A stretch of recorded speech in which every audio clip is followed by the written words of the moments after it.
Hello friends, it's incredible to think about how time has passed and also how the dynamics of Ukraine's war of independence have changed. The situation will likely worsen, given the state of the roads between Mariupol and the Crimean Peninsula, where every few kilometers you can see the results of the work of the medium-range Hornet drones, which are neutralizing between 30 and 50 trucks daily, according to reports from the Russians themselves, who still do not have an effective response against the campaign of attacks.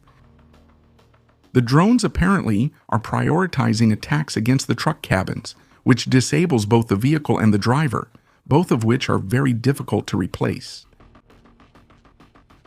On the technological front, photographs have begun to circulate of a compact variant of the FP-1 and FP-2 long-range attack drone family from Ukraine, which apparently carries a light combat payload optimized for harassment actions, distraction, or destroying mobile anti-air units with precision strikes to clear the way for its bigger brothers of Mosquitoes. These mini FP-2s, as they are informally known, seem to operate as low-cost decoys to saturate and exhaust Z air defenses during massive attack operations. By producing smaller disposable platforms that mimic the radar signatures and flight profiles of high-value assets, defenders can increase the success rates of deep interdiction missions at a very low cost. It's incredible that not a day goes by without the Ukrainians inventing something to make life miserable for the invaders.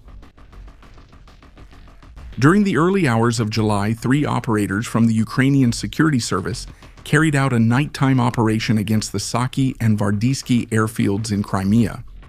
They caused significant damage to multiple hangars at the Saki airfield, resulting in the destruction or severe damage of at least 7 Su-30 SM fighter jets and Su-24 bombers. This is the second precision strike against the same base in 7 days, making it clear that the defenders can fly over this area whenever they want, which is very bad news for Ivan. At the nearby Vardysky airfield, 2 hangars storing Shahed-type attack drones and support aviation equipment were hit and neutralized. Both airfields are used by Z Tactical Aviation, which supports the ground operations of the Horde along the southern front, using guided bombs that they drop on the defenders' civilian and military infrastructure.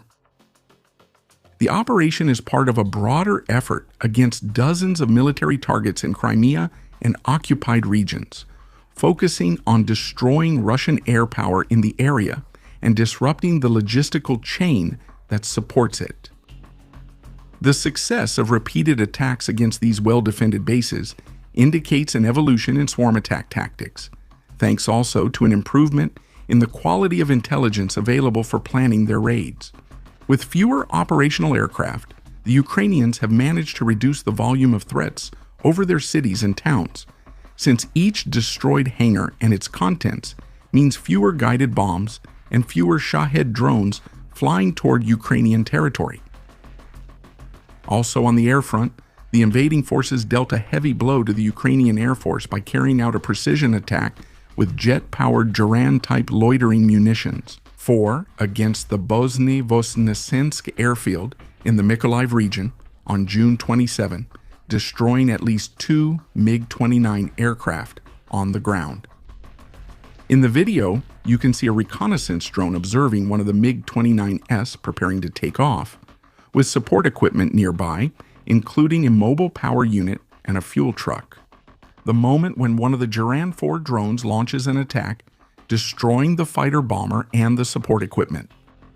In a later sequence, you can see another of the Horde's vultures launching itself at a protected hangar, hitting the fighter that was inside. It wasn't a good week for the Ukrainian Air Force, as the destruction of a third MiG-29 was confirmed during a night combat mission over the Poltava region that same night. The pilot ejected successfully and survived, but the plane was destroyed. These coordinated attacks show the intensification of Russian reconnaissance over Ukrainian airfields to find Ukrainian fighter bombers before they can take off. In addition to this, Poland declined to send the 14 MiG-29 fighters it is retiring from service, which were eagerly awaited as they would have helped maintain the operational capability of the force until the arrival of the Swedish Gripens. Unfortunately, no agreement suitable for both parties was reached. To lift their spirits, there is good news on the technological front, because the Minister of Defense, Mikhail Fedorov, confirmed that he is negotiating with France for a license to produce the advanced SCALP-EG cruise missile in Ukraine. Production of the advanced SCALP-EG cruise missile within Ukraine. This was reported during a joint press conference with the Danish Minister of Defense on June 29. The SCALP-EG is the French variant of the British Storm Shadow cruise missile, which is known for its precision, 500-kilometer range, and its ability to hit high-value targets in enemy territory thanks to its stealthy low-altitude flight. Negotiations have progressed with the participation of the French government and the manufacturer MBDA, focusing on intellectual property rights, production configuration, technology transfer, and regulatory obstacles. If successful, the local production of the SCALP-EG would mark a milestone in the evolution of the Ukrainian defense industry, reducing dependence on Western donors, enabling the creation of sustainable supply chains, and potentially integrating Ukrainian innovations into the same platform. This could be the first case of licensed production of an advanced Western weapons system, which could serve as a model for negotiating production licenses for the American Patriot PAC-3 interceptor.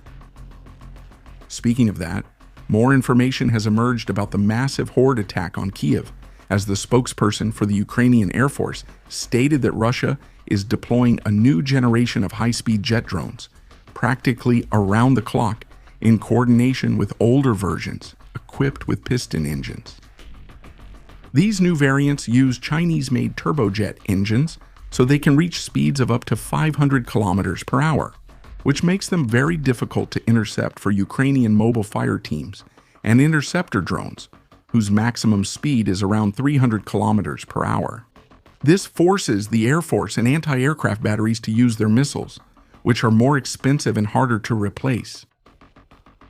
The increasing use of jet-powered drones like the Durand 4 represents a response to the success of interceptor drones, low-cost Ukrainian ones, against the Chagiv. By deploying these high-speed platforms almost continuously, Moscow aims to deplete Ukraine's limited arsenal of surface-to-air missiles, which are the only ones that can reliably shoot down these intruders. This will force the defenders to start producing the new generation of jet-powered or rocket-powered interceptors. Also, as a result of the July 2nd attack, President Zelensky formally contacted the governments of 40 countries that operate the Patriot system to request that they transfer some of the units from their arsenals in order to keep the batteries defending Kyiv operational. The transferred units will be replaced by the Patriot missiles that are currently in production for Ukraine. This makes it clear that the stocks of the defenders' most advanced air defense missiles are dangerously low, or frankly, have already run out, creating a serious threat to Ukrainian cities and civilians. For this reason, the Ministry of Defense reported that the decision was made to sign an additional contract for 100 more Patriot missiles financed with funds provided by the European Union. Zelensky also once again asked President Trump to authorize Ukrainian companies to begin local production of Patriot PAC-3 missiles. To sweeten the deal, he indicated that this production capability would also be useful for the United States if it ever needed more interceptors for its operations, surely referring to the little problem Trump is facing with Iran. We'll see what the orange crowd says. Even so, the defenders are still holding out at the front and are quite well equipped in case a Z-marked vehicle shows up. Hello. These guys right away. If you want to see additional content about the war in Ukraine, I invite you to visit our 2 new channels, where we present information about the war in a different format. Don't forget to check them out. Remember to visit our Patreon, where for just $1, you'll have access to a large number of uncensored videos and documentaries.